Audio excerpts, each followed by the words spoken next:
In this video, we'll learn how do you create a virtual machine using the Azure portal. At this time, I'm logged into the Azure portal with my subscription, which is there. You can see on the top right hand side, Keep Learning Cloud at hotmail.com is my user ID that I've used, and the subscription is pay as you go. When you want to do a similar lab like this, you may need to have your own subscription. You can create your own free subscription, and I'm going to show that to you in the subsequent videos. At this time, let's just learn how to create a virtual machine. Now on the left hand side, you see list of Azure services that it provides as on today. And we want to create a virtual machine, so I will click on the virtual machine section and then click on create virtual machine. You can either click on this blue button or click on this plus icon. That's the same thing. Now what it's going to open now is a wizard that will show us a couple of options that we need to fill up. For example, selecting the subscription, the resource group, virtual machine, etc. So we have to follow this wizard. Microsoft is known to make things easy by giving us a wizard way of installing something, a wizard method of provisioning something. In this case, it's a virtual machine. The first thing that we have to do is select subscription. So if you create your account for the first time, this will not be pay as you go. This will be a free tier account. I will be creating a new resource group. In one of the videos earlier, we learned about what a resource group is. Resource group is a collection of resources so that you can later on charge the business unit back, or maybe apply certain policies, do certain troubleshooting on that resource group. In the previous example, we said that the resource group name is human resources, so you can apply policies and then bill, charge back the HR business unit. In this case, I'm going to create a new resource group because I do not have one. So let's name the new resource group as payroll and say okay. Now what's your name of the virtual machine? Always follow certain standards for creating a virtual machine, and you may have to ask the business unit what their standards are. Now let's name the virtual machine as VM Web 01. There are certain naming standards that Azure itself has. If you look on the right hand side, it says that the resource name cannot contain special characters. Virtual machine name must be unique in the current resource group. The value is in between 1 to 64 character long, and all characters are valid for Linux OS. Looks like I'm compliant. So moving next. Do you remember the picture that I was showing about the world map where we had the Azure data centers? Now as you see here in this picture, the Azure data centers are available everywhere. That's what the next option is about. Where do you want to create this virtual machine?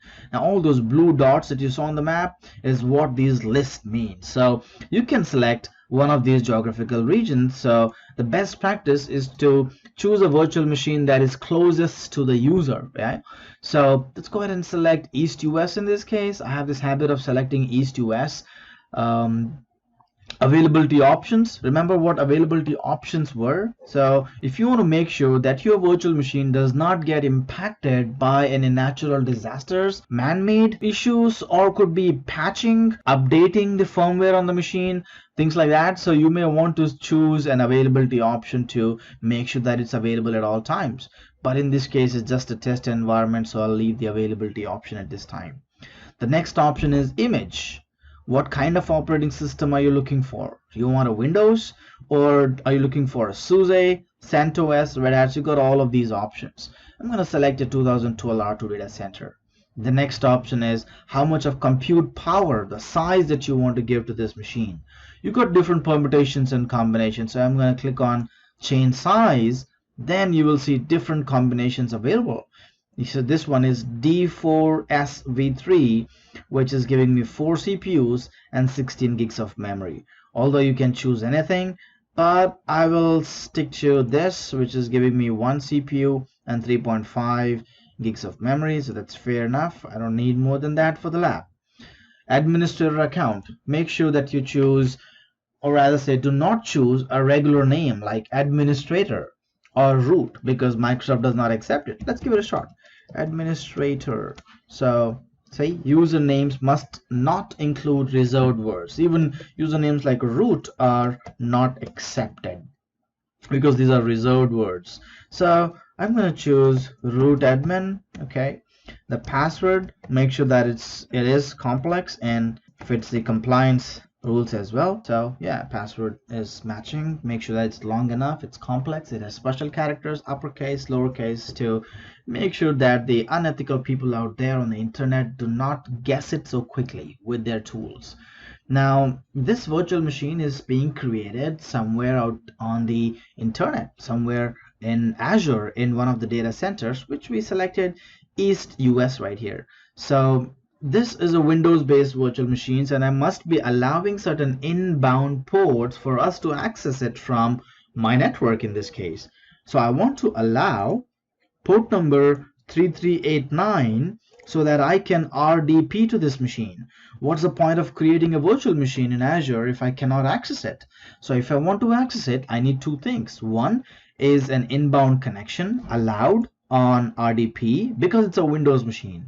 If I would have selected a Linux machine, I would select SSH. Yeah. Now I also have the username and password. So once this machine is ready, I'm ready to RDP. RDP is remote desktop protocol, which will let us connect to the machine over remote networks. Okay. So in the next section, we can select the disks. How much of hard disk size do you want? And whether you want a premium SSD, a standard SSD, or a standard SSD. The differences between these will be IOPS, or input output per second, the performance that will be directly related to these options. Premium SSD is used for mission critical workloads that are production sensitive. Now, because this is just a test environment, I'm going to choose standard HDD. Other option here is to create and attach a new disk. So this one is just going to create a C drive, but I can have multiple disks attached to it, which will be D, E, and F drives subsequently. Clicking on next, it gives me the option to select the virtual network. Now, every time you see new in brackets, that means it is creating a virtual network for you. We have not created a virtual network so far. So hence it is creating a virtual network for me, because in my subscription, I do not have a virtual network in East US. So it's going to automatically create a virtual network. But in the subsequent videos, when we talk about virtual networks specifically, I will tell you how to create a virtual network. So it creates a virtual network, a subnet, and is also assigning a public IP to me. Well, I have the option not to do so. So if I do not have a public IP to the virtual machine, I will not be able to access it or DP to it from the internet. Okay, so hence I will have a new public IP assigned to this. Do you want this virtual machine in a security group? A security group is nothing but a firewall. A firewall will have set of rules that will allow or deny incoming or outgoing connections. In this case, I've selected inbound ports to be allowed for RDP. That means this security group or the firewall will have an ACL written or a rule written allowing me to RDP to this virtual machine. Next, do you want to have accelerated networking that will increase the Ethernet speed so that people can do transactions faster at a networking level? Now, because this is a small size machine, it says the VM does not support accelerated networking. Do you want to have virtual machines behind a load balancer? Now, at this time, I will say no, because we haven't touched upon the subject of load balancer, so we'll park it for later discussion. Next is management section, where it talks about where you want to store the boot diagnostics or OS guest diagnostics. So just in case this virtual machine ever falls in trouble or a problem, how would you like to troubleshoot that? Well, for troubleshooting purposes, you will need logs. Those logs are boot diagnostics and OS guest diagnostics. Boot diagnostics are storing logs specifically for operating system boot operations, whereas anything in the application or operating system behaviors will be logged in OS guest diagnostics. Now, both of these are going and sitting inside a separate storage account called as payroll diag 555.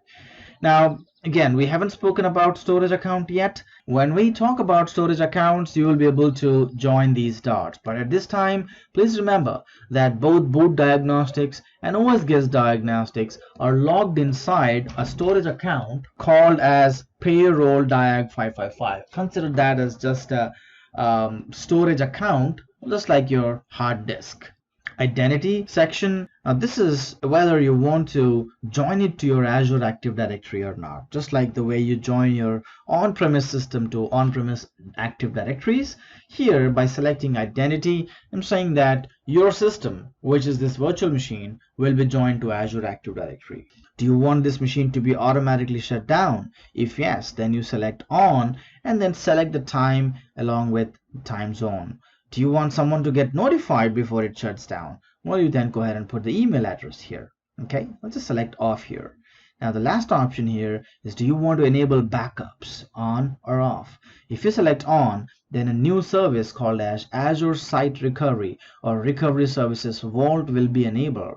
So all the backups will then go inside that vault. This is good for disaster recovery purposes, right? At this time, I'll select off and then click on the next section, which is adding extensions.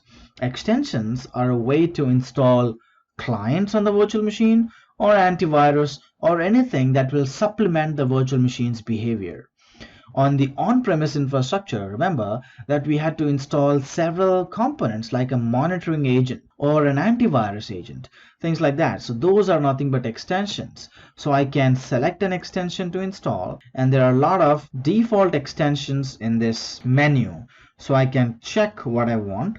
For example, if I select an antivirus, I'm just looking for Microsoft antivirus in this case. That's the Microsoft anti-malware.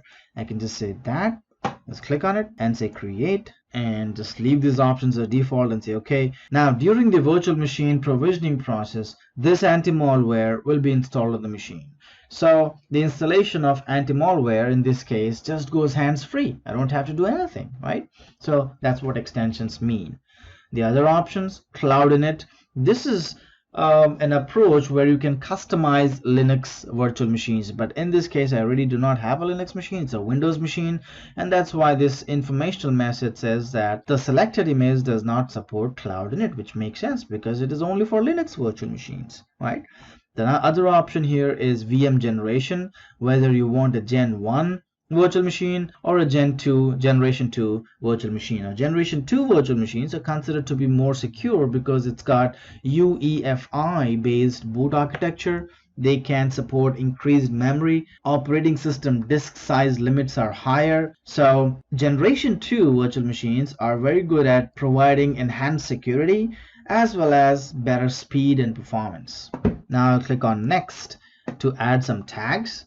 Tags are only for charging purposes and bill back, so that people know who owns this virtual machine or which department does this virtual machine belong to.